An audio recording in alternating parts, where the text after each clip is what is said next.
All right, Red Sox fans, Red Sox beat CLNS Media, the leading online audio and video coverage of New England professional sports. Of course, on Twitter at CLNS Media, Facebook, the same thing. Don't forget the free mobile podcast app. If you search CLNS in your iOS store, your Android store, whatever one you pleases you, the most you will find us there as well. All the network shows on that podcast app, including ourselves. We're on Twitter at Red Sox_beat. Facebook is Red Sox Beat Podcast. If you notice something's a little different, we have a video side of things now, so if you're not listening to us on iTunes, Stitcher, maybe you're on the YouTube channel, you can see our beautiful faces now. But that being said, another week of baseball. Jess Thomas, Lauren Campbell, and myself here, Jared Scally. What's going on, guys? Another fabulous week of Red Sox baseball. I got to go twice this week. Shocker. I was at a Red Sox game this week. Seriously. You were at Fenway. Wow. You've been to more games this weekend than me and Jared have been to either one of us this whole season. Seriously. So, hang your hat on that. I'm gonna hang my hat on that, but hang that hat. I'm happy with how this week's going, and this doubleheader could have gone better, but right now I like how it's going. Yeah, we had the All-Star game this week, probably one of the slowest week in sports ever. Red Sox started the second half in first place, big game series against the Yankees. Had some controversy this weekend so far, had some good games, great start by Sale Ruins, so we'll kind of get to it all. But overall, guys, it could have been a better situation. Obviously, they're playing right now on Sunday Night Baseball as well. But Red Sox, honestly, so far, just disappointment in the Yankee series leading up to Sunday Night Baseball, at least.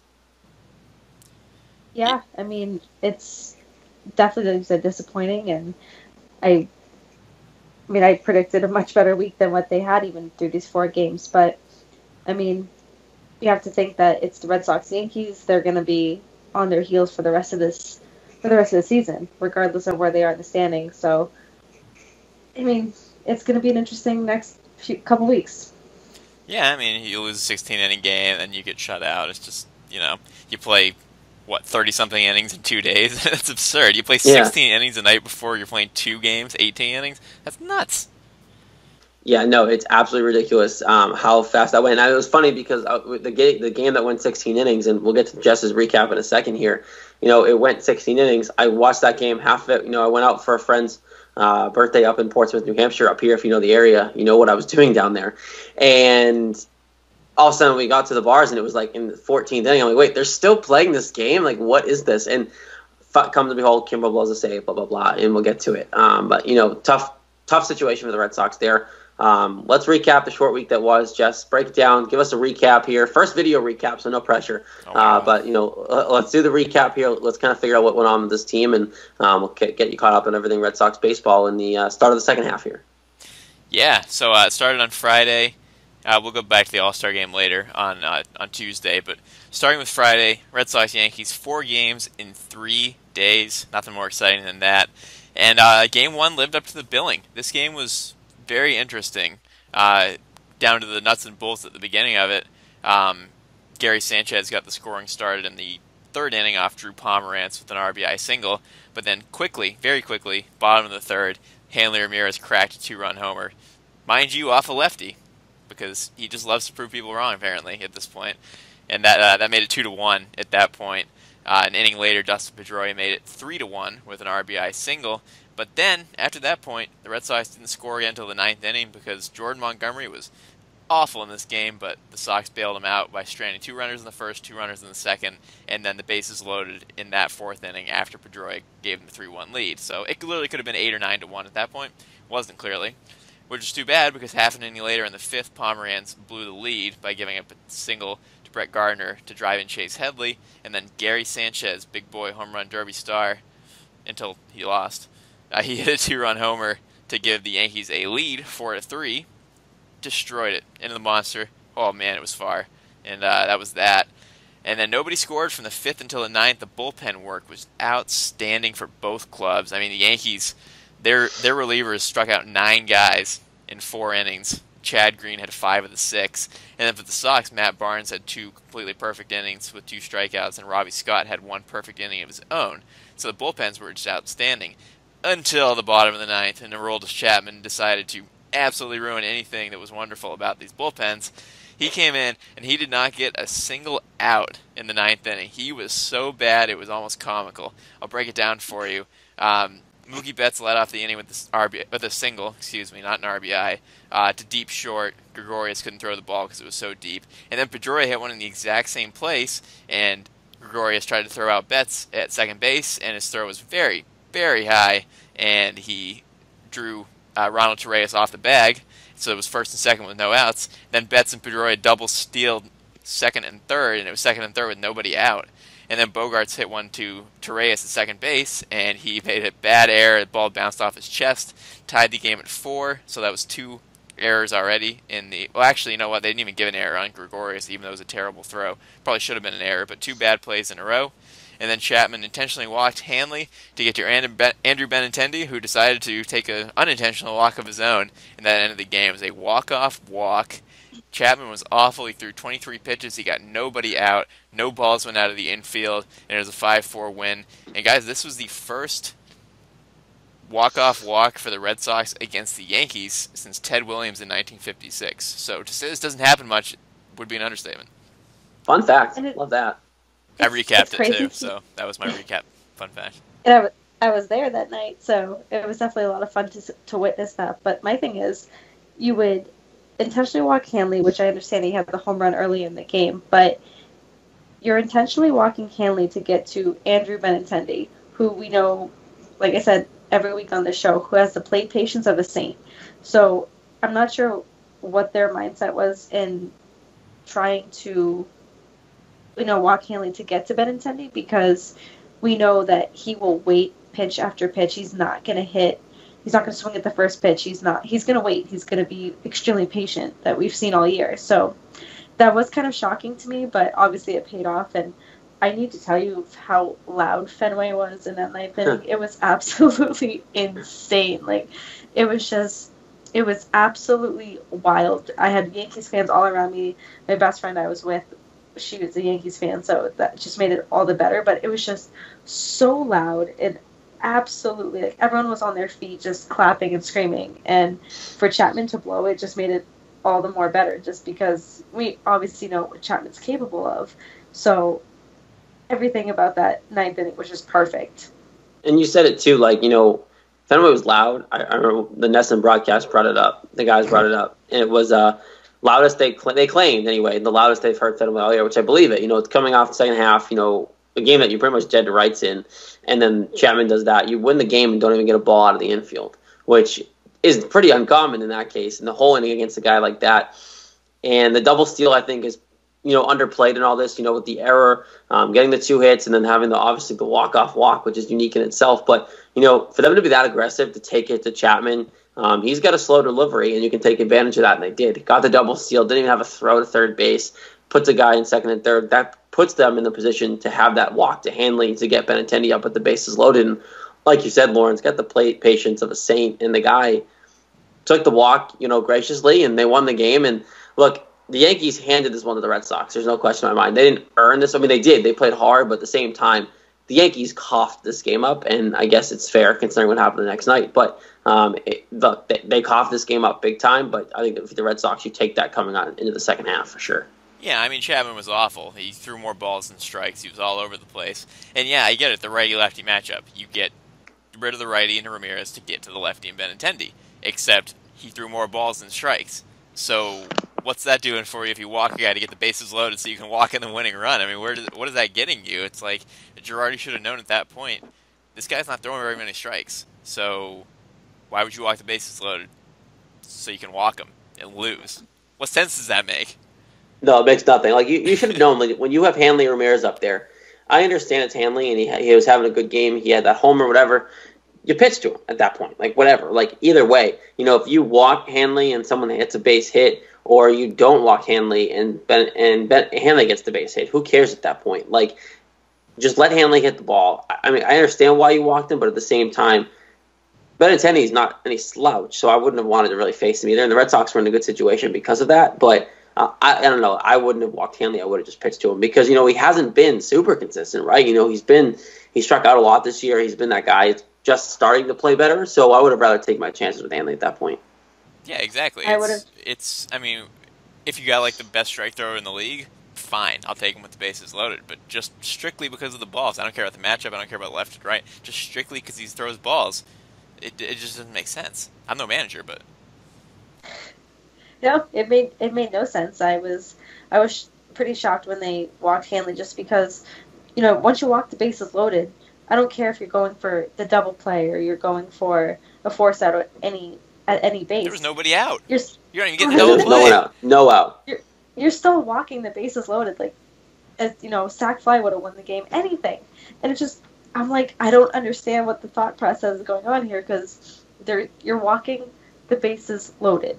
And I understand the Red Sox aren't the greatest with runners in scoring position at all times, but especially against the Yankees. Doesn't matter if you don't swing well.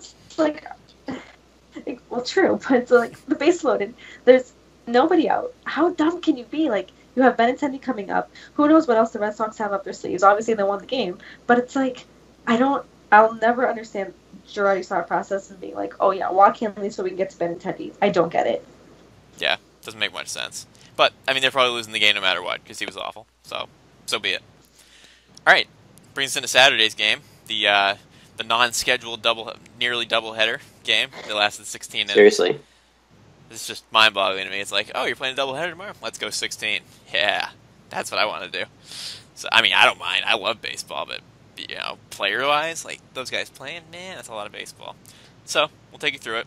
There was a lot of innings in this game. That's the key thing to take out of it. It was a long game. It was a 5-hour and a 50-minute game. I made a joke to Adam before it because we were trying to figure out who was going to do the recap of us after coming back from work late. And I was like, well, 7 o'clock game. It'll probably be over for a good 4 or 5 hours before we do the recap. And I was like, unless we have a 7-hour game, and then we'll be in good shape. And my God, it almost happened. So, psychic, I guess, we were. Something that got kind of lost in this game was it was a great pitching matchup, even though all you think about is the last, 6-7 innings where nobody scored every inning. But we had Chris Sale against Luis Severino.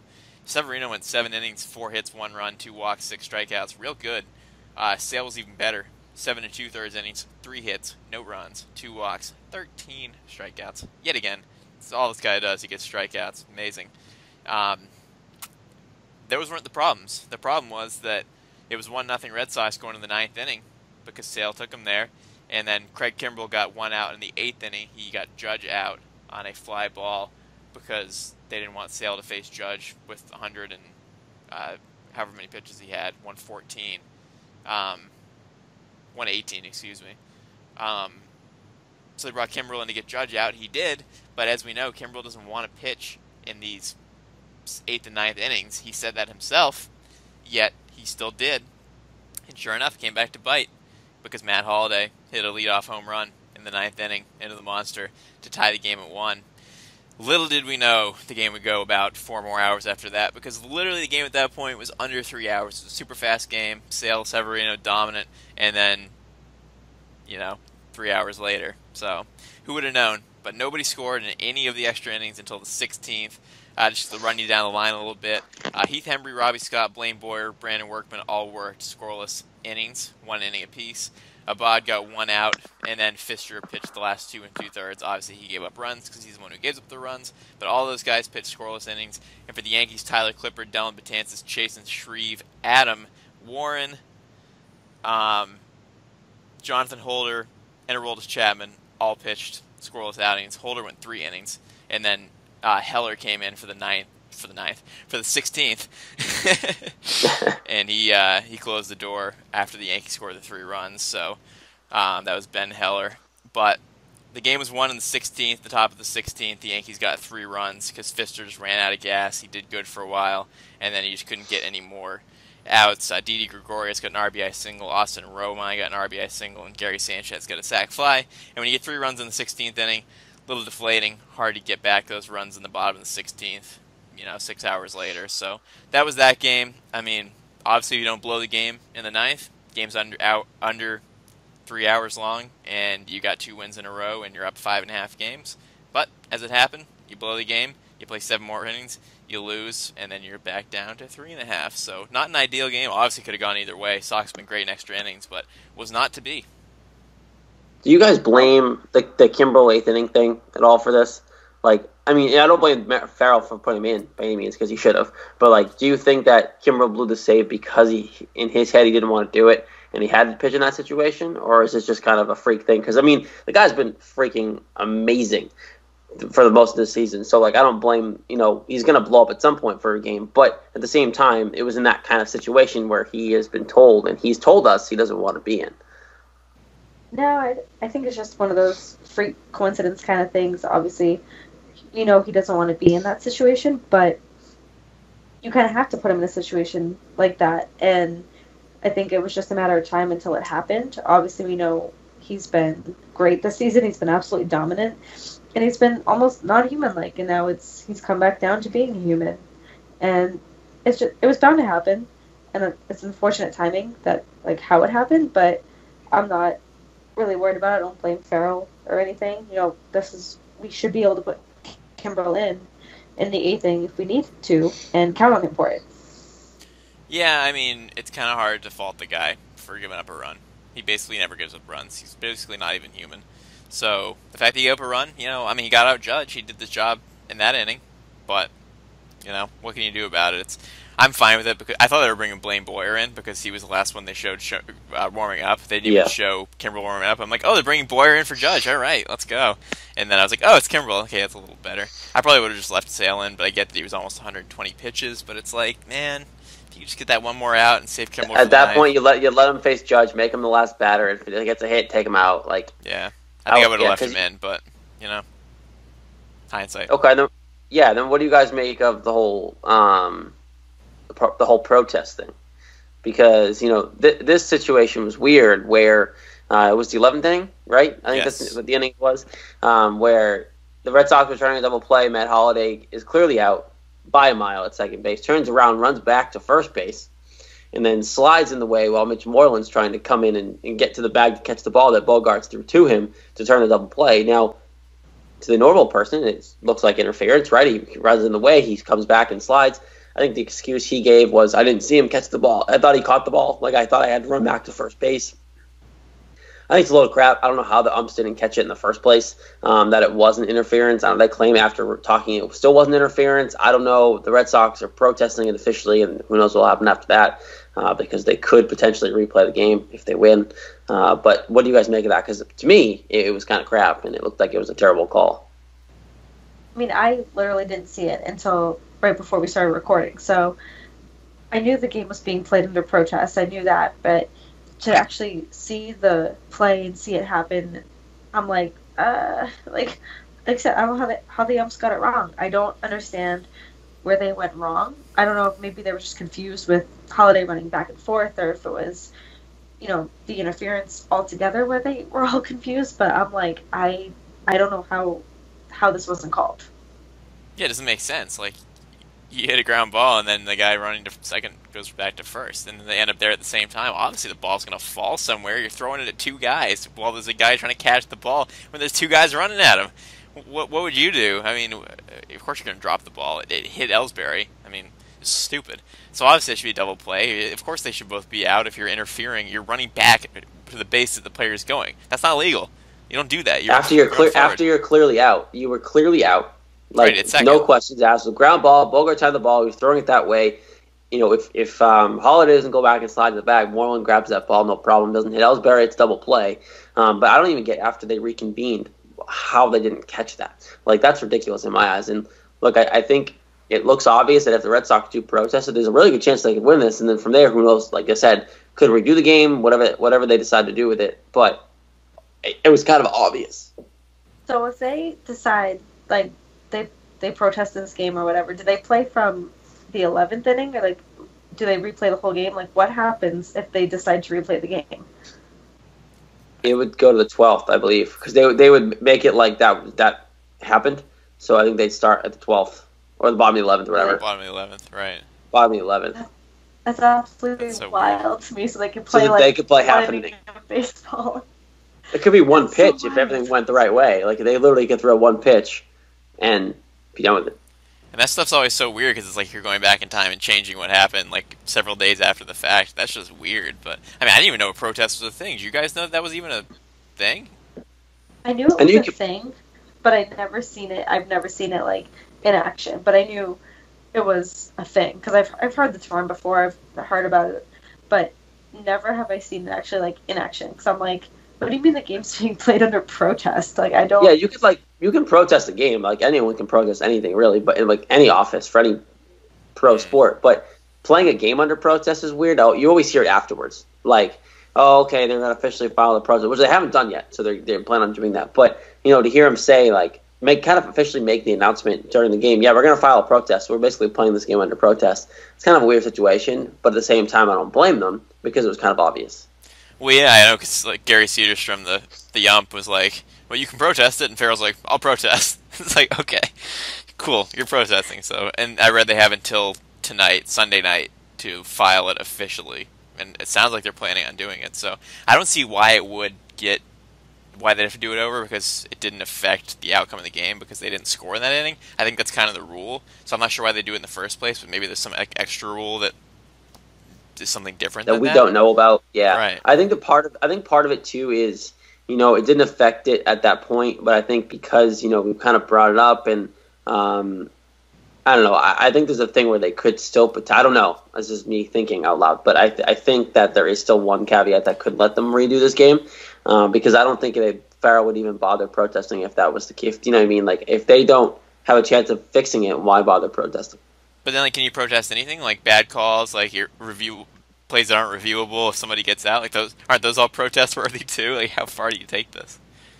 Well, I think there's some caveat in the rule book. I don't know. Like, I think there's something in the CBA that doesn't allow you to, depending on what it is. But also, in the same time, I think that if you don't, you can protest and lose. And like, go, okay, you're stupid. Like, no, go away, go back to Fenway. Like, shut up, John Farrell. Like, there's certain things that you're obviously not going to win, but they could win this protest. It was kind of obvious.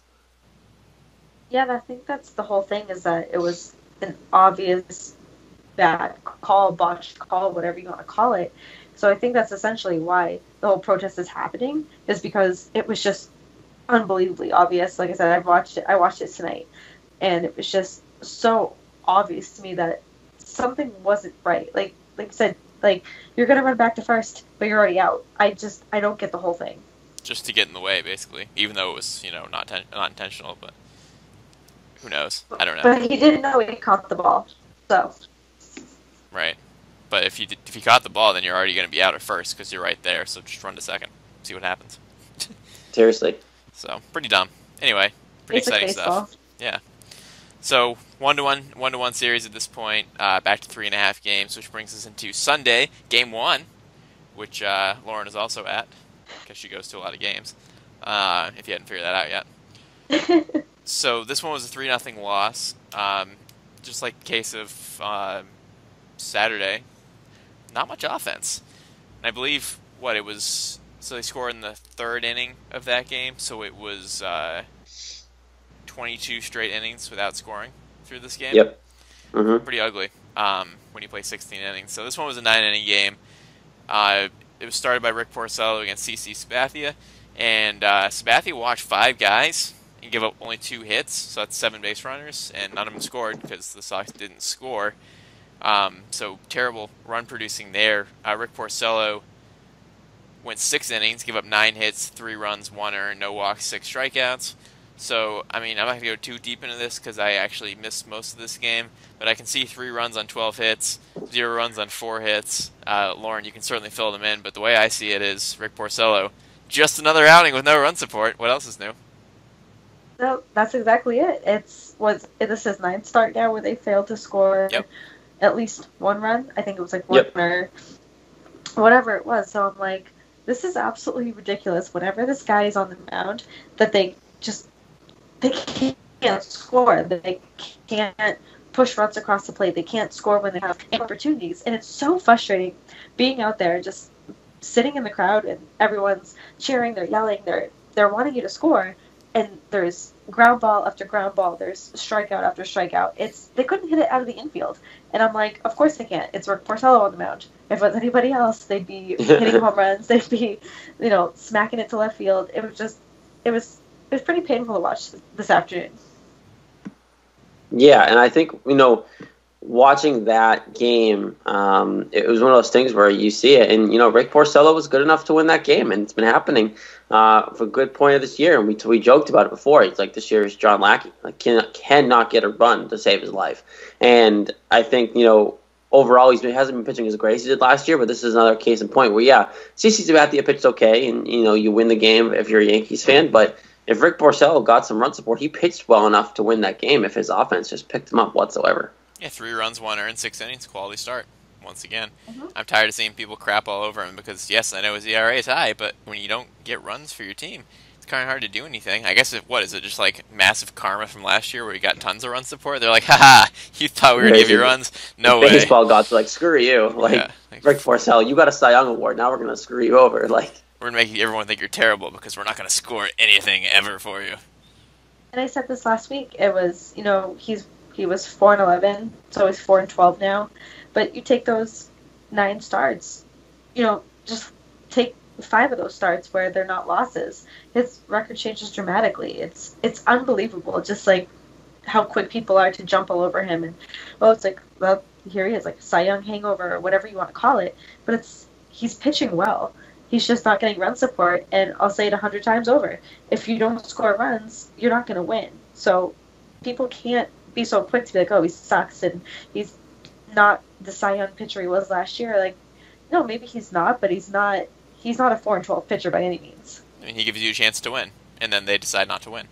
He says, here's a chance. And they say, nah, I don't need a chance. I'm not scoring for you. It's like a mental thing. It's like, oh, he's pitching? Oh, we must not score, guys. No scoring here tonight. It's sick. Baseball's a sick game. It is. So that was unfortunate because now with the 16-inning loss and the no-run support loss, that put the standings even closer to 2.5 games at this point. But fortunately, they had another game on Sunday night that, as of show time here, recording time, just went final, and the flip was script. The script was flipped. The score was flipped, and the Red Sox won 3-0 in this game. So 2 3-0 games today on Sunday. And this one went in the Red Sox favor, so now it's back to 3.5 games, just where we started. Each team took 2 games, so could be worse things. Obviously, could be better, but the Sox are back up to 52-41 now. Yankees back down to 47-43. And hey, man, I'll give him credit when he deserves it. David Price was great. He pitched 8 innings, 7 hits, no runs, no walks, 8 strikeouts. He finally, might I say it, is becoming the pitcher that we thought he may one day be. Is it happening, guys? Well, I mean, come on. Let's be fair. He pitched pretty well in the regular season last year. I'll give him credit for, yes, obviously pitching well in the regular season. He was coming back from injury, so maybe now, the last piece of the puzzle was the longevity, getting further and further into the games as he came back off the DL. I don't give him any credit until he does it in the playoffs, because we know he can pitch in the regular season when he's healthy and kind of has that confidence. And good, he can yell at the media all he wants as long as he's pitching well. But that being said, it was a dominant start for him. It was 8 innings, no runs, didn't really struggle too much, and the command was there. And now just, keep doing it, keep being that presence, and hopefully you swing a decent start come the playoffs, hopefully. Yeah, this is a great start for him, and this is exactly what he's needed. He's been pretty consistent since he came back, and it's really good to see from David Price. That there's no walks, there's a lot of strikeouts, still, a good amount of hits, but I don't care if he can get up 12 hits, he's not giving up the runs, which is extremely crucial because last year we all know he gave up run after run after run. So see him come back, and to see him after the whole media debacle, to see him just kind of bounce back is really, really good, because that's exactly what we need right now. We don't have our pitching's very good, but we have Chris Sale, who's just absolutely dominant. Rick Porcello, who could use the run support, but we need David Price, who was signed on 2 years ago to be our ace. So now that he's pitching like our ace, it's got to give him some sort of confidence. Don't you think it's about time for him to go confront a media member? That would be nice. Right now. I told you, guys, he can do all he wants as long as he pitches like this. Like, this is what we expect. I don't care what he says. He can be a head case. Like, just pitch well and don't care. And he did that tonight. That's a step up for him, and it's the longevity that we've been looking for in these games. And now it needs to be a situation where he goes in, continuously do this. Chris Sale, keep being Chris Sale. We love you for it, bud. And then, you move forward with Erod potentially coming back healthy off of his rehab stint. You have other guys in there. Drew Pomeranz has been okay. Last start wasn't great. Oh, please. But give him some credit. He's been great. Yeah. He's been the second best pitcher this year. He's been great. He's been consistent. I'll take that. But that being said, if that can stay together and David Price can longevity into these games where he can get into a 7th inning situation, 8th inning situation consistently like he used to and like Chris Sale can do for you, then you have 2 guys at the top of the rotation, even without Porcello figuring it out, that can kind of do a lot of damage for you. Oh, it's huge. It's great. And, I mean, this is what they needed today. A lot of pitchers used. This was 16 innings. A couple innings earlier today. You need innings to be eaten, and Price decided to eat them for dinner. And, only Kimbrel had to be used for the 9th inning. So it was huge in terms of that, which is great. So that was huge. The runs in this game, Mookie Betts hit a 2-run homer, which was excellent in the 3rd inning. Made it 2-0 off Masahiro Tanaka. And then Dustin Pedroia an RBI single in the 6th to make it 3-0. And that was it for the runs. Tanaka actually went 7 2/3, so he almost went as deep as Price did. But unfortunately for him, he gave up 8 hits in those darn 3 runs. 9 strikeouts, too. It was probably his best game of the year because his ERA blows. He's 5.33. He's had a poor year, but couldn't get the run support. He had Rick Porcello treatment today, so that was good. For the Sox, they had 8 hits total. Betts and Pedroia combined for 5 of them. So they were the 2 men today. So it was a Price-Betts-Pedroia showdown. Good stuff today. And a couple stats here from the game that I know our own Lauren Campbell is going to mention in her fantastic recap that's coming up later tonight. The last time the Sox played a doubleheader with the exact same score was September 10th, 2010 versus the White Sox. So that hasn't happened in 7 years. Pretty exciting. And more importantly, this is the first time the Yankees have been shut out all season long, which almost happened on Saturday because they were 3 outs away from being shut out until Holiday hit the home run. But today it happened. So pretty cool stats. Take notes, Lauren. Write those down. I had no idea that the Yankees were not shut out at all this season. It's the second half of the freaking season. What do you mean they haven't been shut out? That's insane. No shutouts. I love it. I was tipped off by it on Saturday because people were like, "Oh, so close! They almost got shut out for the first time of the year," and then boom, tonight it happened. Pretty exciting. So love it. I love it. Good stuff. So 2-2 week. Could have been worse. Could have been better. Lots of innings, lots of baseball, lots of Yankees, lots of Red Sox. And we're going to give the MVP because there weren't that many games and there weren't that many runs. So we're giving it to Chris Sale because, boy, is he good. 7 2/3 innings, 13 strikeouts, shutout, 3 hits, dominant, so nasty. We're giving the MVP, Chris Sale. Count it. How could you not? And 13 strikeouts, season high, so you really just need to give it to him just because even every single start, even if it's a loss, he still pitches extremely well. Like, there's nothing wrong. I mean, he gives up, makes that mistake. He gives up a home run. He gives up 2 runs. But he's not giving up 7, 8 runs. He's giving up 2, 3, 4 at the most. But he's getting 10 to 13 strikeouts per game. So, absolutely, I'm not going to argue with your choice there. Thank you. I mean, with a short week, you go around, who can you pick? There's no one else. Chris Sale was dominant. Maybe David Price after seeing the way he pitched tonight, but that being said, it's more fun giving it to Chris Sale because he's been so good all year. Tough week. Jackie Bradley made a great catch tonight. I want to throw that in there. Oh, yeah, honorable mention. That catch was phenomenal. Nasty. I think he was robbing Judge of a home run. Yeah, it was filthy. So ignite the fire, Red Sox, Yankees. It might be back. Who knows? But that being said, Chris Sale is your MVP. Just another recap. First in the history of video. Hope you guys like how he's dressed. He has an engagement photo shoot today. So nice. he was able to do that. Yeah, seriously. Maybe the last time ever. Yeah, so he told me. So who knows? So his recap, our opening segment, of course, powered by our good friends at SeatGeek Ticketing app. The smartest and easiest way to buy and sell sports and concert tickets. Get a $20 rebate on your first purchase by downloading the SeatGeek app. Go to the settings tab at the top. Enter the promo code, which is Garden Report, all one word. You're going to get a $20 rebate off your first ticket purchase. And, of course, they'll know who sent you, us at CLNS Media, of course. So, again, ticketing app, Garden Report, all one word. Good friends of the show. Guys, tough week. I'd say I think we expected more. out of the Red Sox. I think we expected more out of them going into the series. You know, they had a good chance to kind of grab the division really by the chokehold, basically, by the throat, and just keep it and just hold on to it. And now you come, like Jeff said, you kind of coming out of this series where you started. Before we move on, guys, because we have a lot to talk about, just overall, are you disappointed the way this series, now that we see the recap and everything that went on, are you guys disappointed the way it happened, or are you guys okay with at least coming out of here the way we came into it? I mean, it's hard to be disappointed. They're coming off, the All-Star break.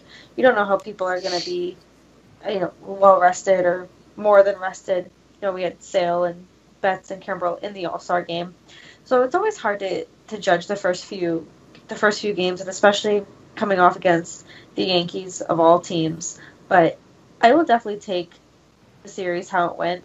Obviously, I wish it could have gone better, but we're still in first place. We still have a decent lead on them. And last night's game could have easily gone either way. It went, 16 innings. So to say I'm disappointed, I'd be lying if I said I was, but I can't overlook what we've talked about today. But overall, I think I'm content with how the week has gone. Yeah, I'm not disappointed. I think that once you play a 16-inning game, everything kind of goes out the window. Because it's like, if there were 4 9-inning games with a doubleheader, it's like, fine, 2-2, that's totally reasonable. You hope for 3 out of 4, or if, as Jared said, a sweep.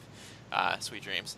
But with 16-inning game, I honestly feel like that changes things, and really anything can happen at that point. When you lose that 16-inning game, then, whatever.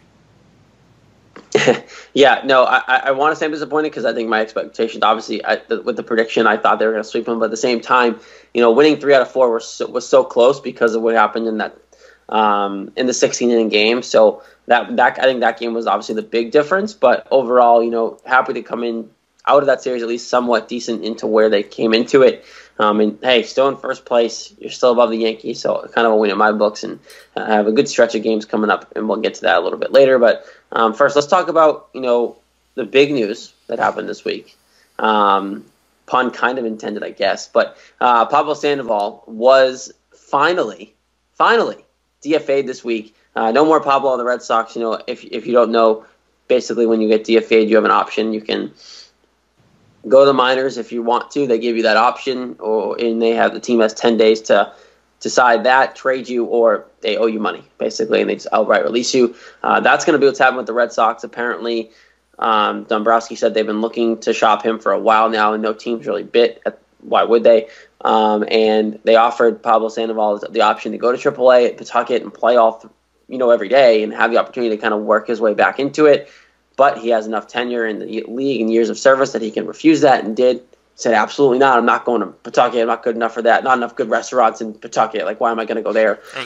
So why would I do that? No. So he is going to be DFA'd. He was DFA'd. Has it been official yet? I don't think it's official yet. But he will no longer be a member of the Boston Red Sox, which is very exciting. It sounds like a Giants reunion might be a possibility. Good for them. You can keep him. And I was a bit defender of this guy, but guys, overall, people have been comparing this to the Carl Crawford situation. A lot's been going on, celebration. I think children have been dancing in the streets, and it's been great. And I think overall, he's a bigger bust than Crawford. But either way, I think it's just happy to finally get this out of the way. You have 2 guys playing third base well at this point. Same day too. Devers was promoted to AAA the same day they announced the Sandoval news. It's funny. It's I knew that this was coming, that something big with Sandoval was coming. And as we know, that he can be a decent third baseman. So it's really unfortunate that he couldn't make the transition over from the Giants to Boston.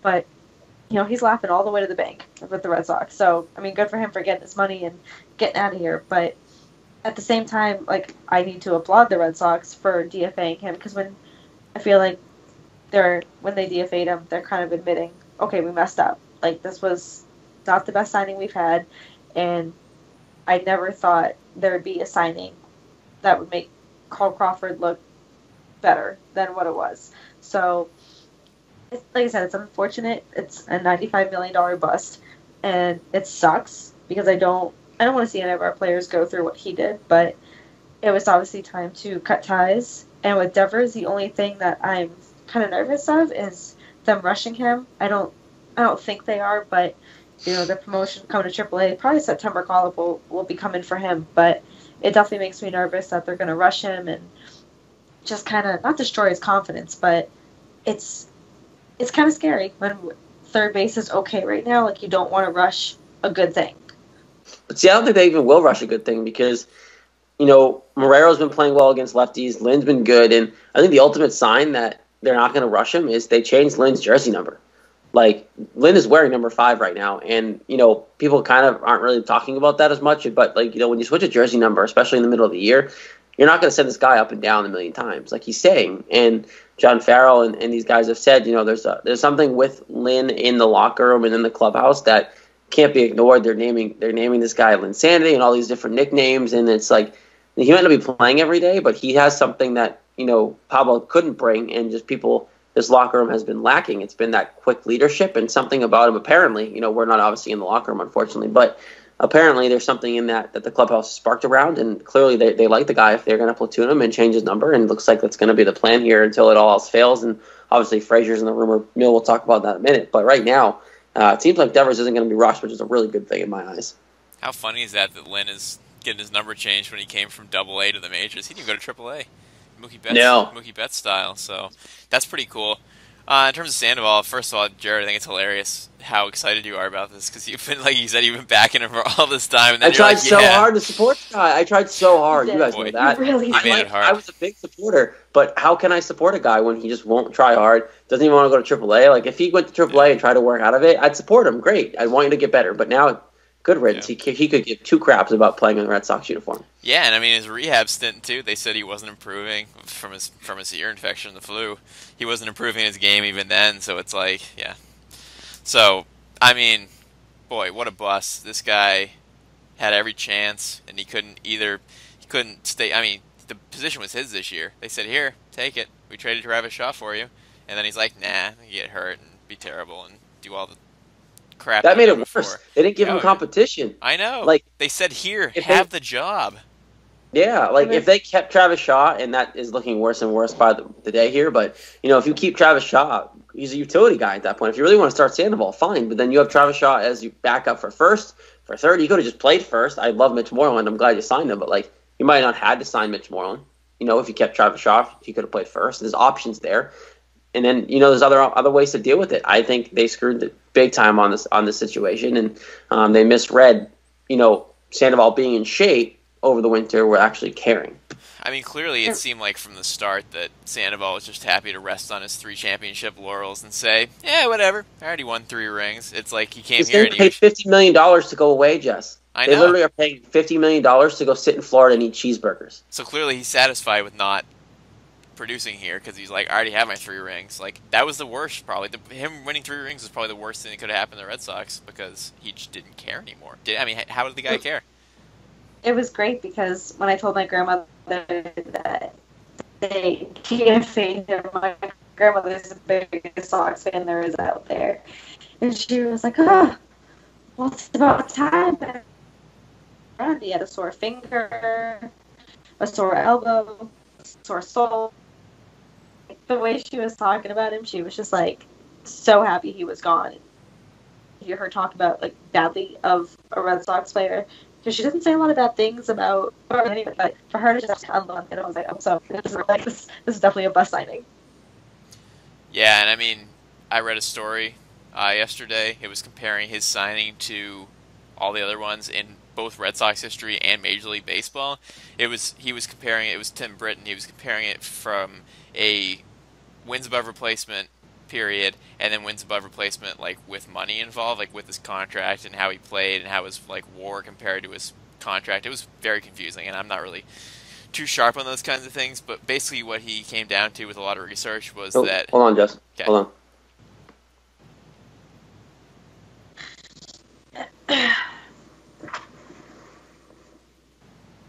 All right.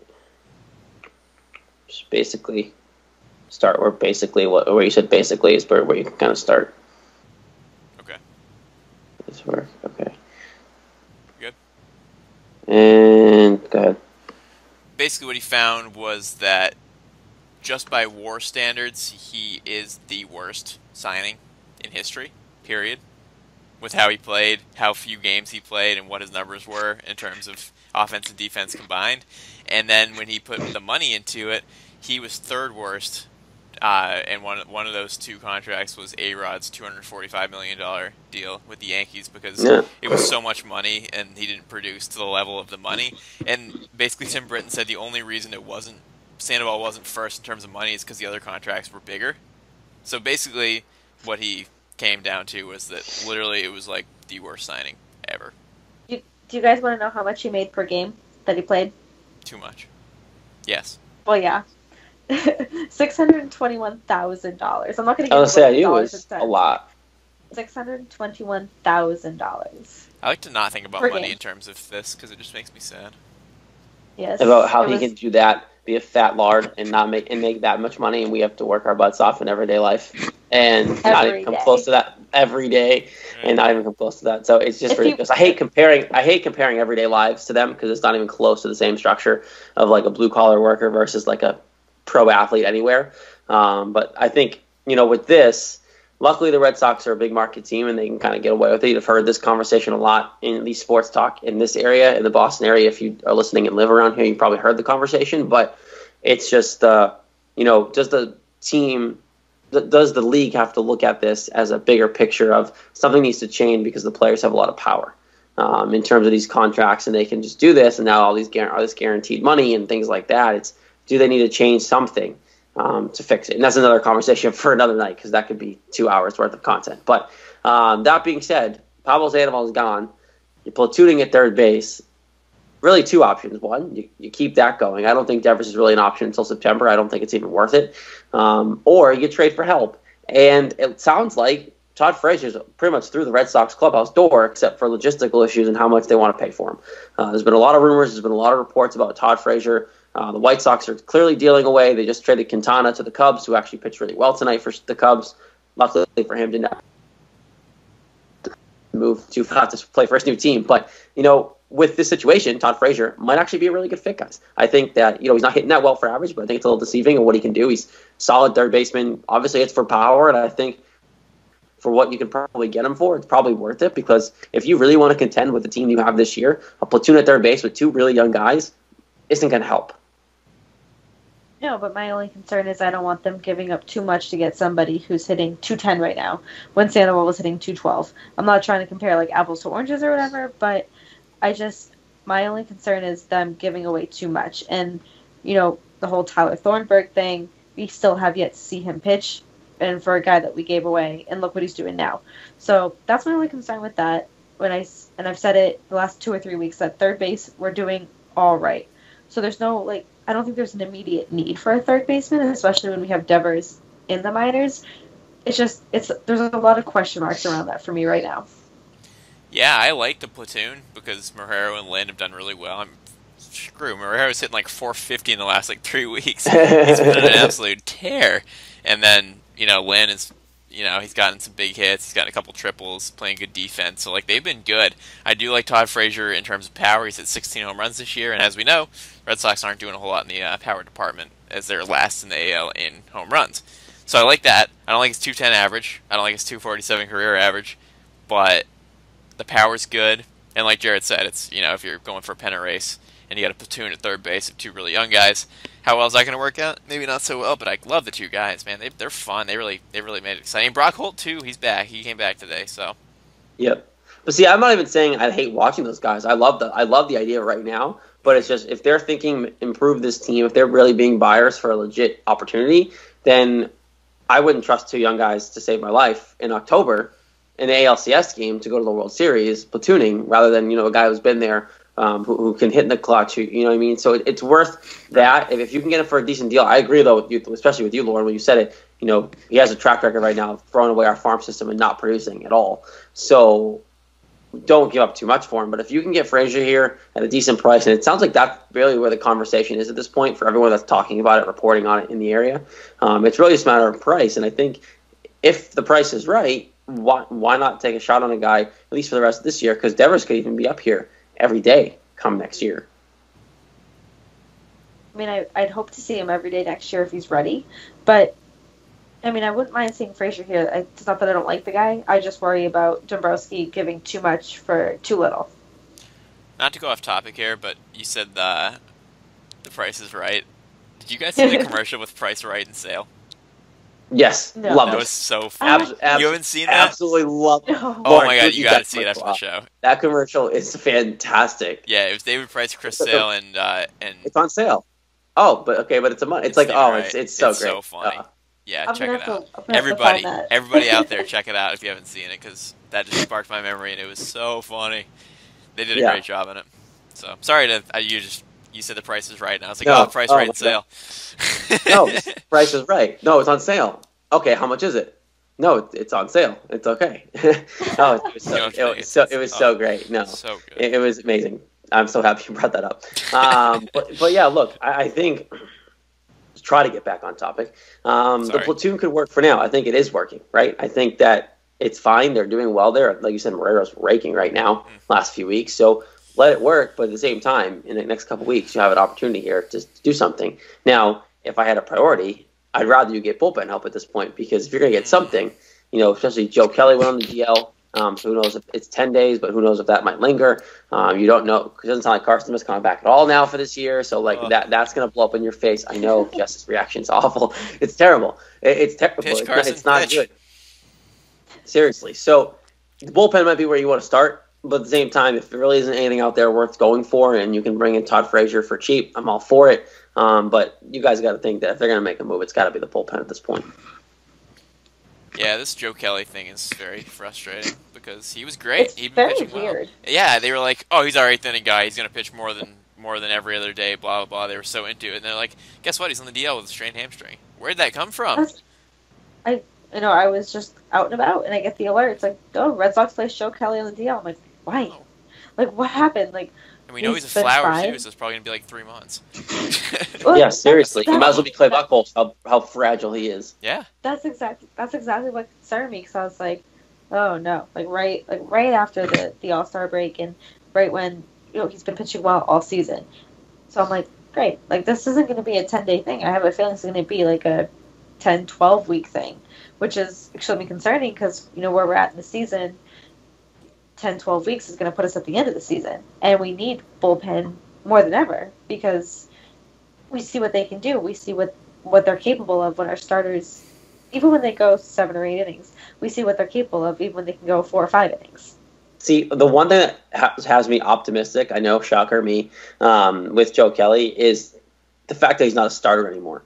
Hamstrings do linger, and he's fragile like nobody else, but at the same time, if you're not pitching continuously and you're kind of pitching every day, but like 1 inning at a time, you can kind of get up for it. You can kind of warm yourself up enough to pitch. It might hurt like hell afterwards, but at the same time, you can probably finish a year on that if you kind of get enough treatment in the next 10 days or so. Now, I think it's going to be more than 10 days on the DL. They'll probably put him on like the 15-day DL after that. I don't know, whatever. But I think at the same point, it's not. I don't think it's going to go to September. That might be the one optimistic thing in me looking into it, is that the fact that 1 inning at a time, not every night possibility. I think there's a good chance that he might be able to pitch through it, and just kind of his body might kind of heal itself while he's throwing. Doesn't the 15-day DL not exist anymore? They took it away completely? Isn't that what the 10 is now? I thought they added the 10. I think they got. I don't know. I could be completely wrong. But if that's the case, then I think it's just. Can 10 they put him now. on 10 again? Can they re-up it? How do they do that? They just keep him on the deal? You think it's like 10, and then they can like they retroactivate it or whatever, and then they can push it forward. I don't know. Because they're always longer than 10 days. Yeah. Yeah, so I don't know. Stupid. Either way, I hate bullpens or any really position, because injuries ruin everything. It's like, hey, you got a good bullpen. You got one of the best bullpens in the league. Ha! Joe Kelly. See ya. It's like, man, nobody can stay healthy. It's like, give me healthy people. Like you have one of the best things going in the league, and then boom, one injury. See ya. Drives me insane. And they could have used them, and they're going to be able to want to use them. So I think I hate to say the wait and see type thing, but at this point we know it's something that lingers like a hamstring, and a guy who has injury history like Joe Kelly, you just have to wait and see. And kind of hope that he doesn't wait till September to kind of decide he's healthy. But that being said, a lot going on in the Red Sox world. Show's about to wrap out here. We obviously want to get to our predictions before we get out of here. But that being said, quickly, guys, let's talk about the All-Star game because we haven't been on. We were kind of on after the home run derby. We talked about how much we loved it, but we haven't shared our thoughts on the All-Star game. And, Chris Sale, Mookie Betts, and Kimbrel all there. They all contributed. Kimbrel got the win. Chris Sale had a phenomenal 2 innings, and Mookie Betts threw the guy out at second. So, look, they all contributed in a good way. But I think the bigger thing that we should talk about is the format of it, because I think that got a lot of, I would say, controversy, but just communication around Major League Baseball. What did you guys think about, A-Rod rocking around and Bryce Harper talking to Joe Buck about the Dallas Cowboys in the middle of the inning in the outfield and all this stuff that kind of usually don't see, but because it didn't count, they kind of could tailor all that kind of stuff in. A-Rod should be in jail. Okay. Personal thoughts aside, broadcast, yes. Well, yeah, he shouldn't be on the field. He shouldn't be anywhere. He should be in a hole in the ground. He should be banned from baseball, at least. Exactly. So I don't like him walking on the field. Holes. That's all I think about when you say hole in the ground. Yeah. So, I think it's a cool touch. It's cool to, switch it up, but, also it's baseball, so, yeah, it's kind of weird having Joe Buck talk. Well, Joe Buck talking to anyone sucks, but Joe Buck talking to Bryce Harper on the field during the game, like you said about the Cowboys, weird. A-Rod's, on the field, as they're warming up. It's what are you doing? I'm all for, switching things up, but it was just a little bit strange to me. It was strange. I understand to a point, why they did it, but at the same time, like said Jess, I can't stand Joe Buck. Him talking to anybody is just terrible. But the game itself, I absolutely loved it. Minus Joe Buck, I absolutely loved it. I love the All-Star game. I count down to the All-Star game. I look forward to it every year. And, this year, the only thing I didn't like about it is they didn't really do anything for Jose Fernandez. And I understand, maybe it wasn't their place to do it, but that's where he played. That's where he built his career. And I heard they invited his mom out to the game. I don't know if it was her decision to decline or maybe they really didn't invite her. But that's my only issue with it. They didn't really do anything for him at all. Bryce Harper had this cleat thing, which was awesome. But overall, I absolutely enjoyed the game. I recapped the game. It was great. It was so much fun. And good recap. Kimbrel got the win. Thank you. You would have been there if it was at Fenway. I should have been there. I was in Miami. It's a 3-hour flight. Super easy to get there. Yeah, seriously. I'm pretty sure Lauren has a second bed somewhere in Fenway we don't know about. But look, no, I loved it. Why not? Make it a little more interesting. With All-Star games, most people don't take it seriously to watch it. Other sports, people don't watch it anymore. NBA All-Star game, boring. No one watches the Pro Bowl. Few people even know what the Pro Bowl is anymore. It gives that little bit of an extra twist. People brought up, wanting to do it during a regular season game. That'd be kind of weird. I wouldn't be opposed to trying it. Why not? Cool, whatever. But at the same time, to hear Bryce Harper just casually go at Joe Buck and be like, "Hey, Joe, how's my boy Dak going to do this year?" You don't hear that every day. So, and I love Bryce Harper. We all know that here on the show. Most of us do. But I think Bryce Harper doing that is a good thing. And baseball needed something like that. Game was kind of boring. That kind of stuff livened it up a little bit. But overall, I thought the whole All-Star weekend was phenomenal. We talked about the home run derby last weekend with Judge. Guy's a freak of nature. But that little twist, I think, made it a little more bearable. Because I can't listen to Jess Mendoza. I can't listen to any of that stuff. So I'd rather listen to Joe Buck talk about the Dallas Cowboys during an All-Star game than anything else. I have a couple thoughts from the game. Yeah, that's tough. One thought is, how funny is it that they went to this time it counts because the game went to extra innings and ended in a tie, and then the first game after it not counting again goes to extra innings again. How's that for something interesting? Yeah, that is really interesting. It's the first thing I thought. I was like, wow, again. Let's have it count again. And then my other thought was Chris Sale was jacked up, guys. He threw 100 miles per hour in one of his pitches. You could tell he was amped to be there. Back-to-back years, back-to-back starts for different teams, but he's on a good team this year. He's amped up. He's there, and you can tell he's a psychopath. We all know that, and I think that just kind of his inner psychopath really just came out during the All-Star game. It needs to come out the rest of the year. But that being said, he was fantastic. Well, it's funny, too. So much fun to watch. So much fun. Lars texted me, and he was like, Sale doesn't throw 100 usually, does he? And I was like, no. And then I looked it up, and the last time Sale threw 100 miles per hour was in 2010 in his rookie year. So that was not normal for him, but he was amped up, and it was awesome. It was great. It was so much fun just to see him go there and pitch for, the American League, represent the Red Sox and everything.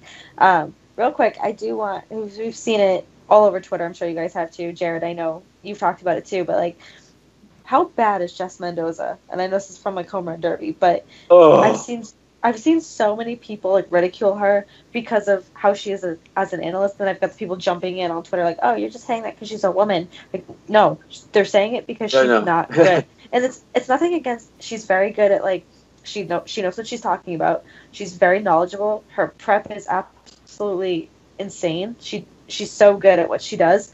She just doesn't have the personality or the voice for play-by-play, and it is what it is. There's nothing against her. It's just she's not good. She's not good to listen to. And see, I've never seen it, but people, when you say it out loud, Jess Mendoza does softball broadcasts around. She was a talented softball player. It's one of those things where she's not good at it because she never did it. Like, it's one thing to be a play-by-play guy and talk about it and be able to have the talent to call a game and do your research, but as an analyst, you should be talking about more about, deep things that people don't know about. I know if the ball is spinning, it's a curveball. Like, I know if a guy misses the ball at the top versus the bottom, he probably missed it because it was a curveball. Like, it's little things like that, and Aaron Boone, and it's not just Mendoza. I think Aaron Boone's really not good at his job either. But at the same time, Mendoza is just so dull and so just meh that overall it's just not a good sign for Sunday Night Baseball. It's gotten pulled back now. That only thing ESPN does for baseball is Sunday Night Baseball, and it's not good. It's not good. No one wants to watch them. I was, streaming the game here on my phone while doing the show because that's how dedicated I am to this team, and I had her on mute, and it's not just because I was recording. Like, I watch her on mute half the time anyway.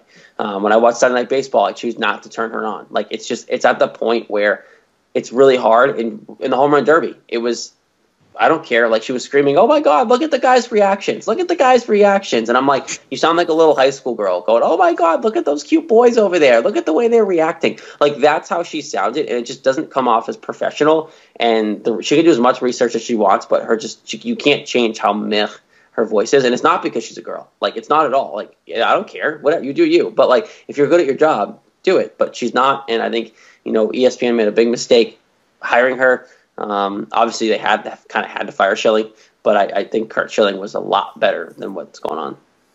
And it was funny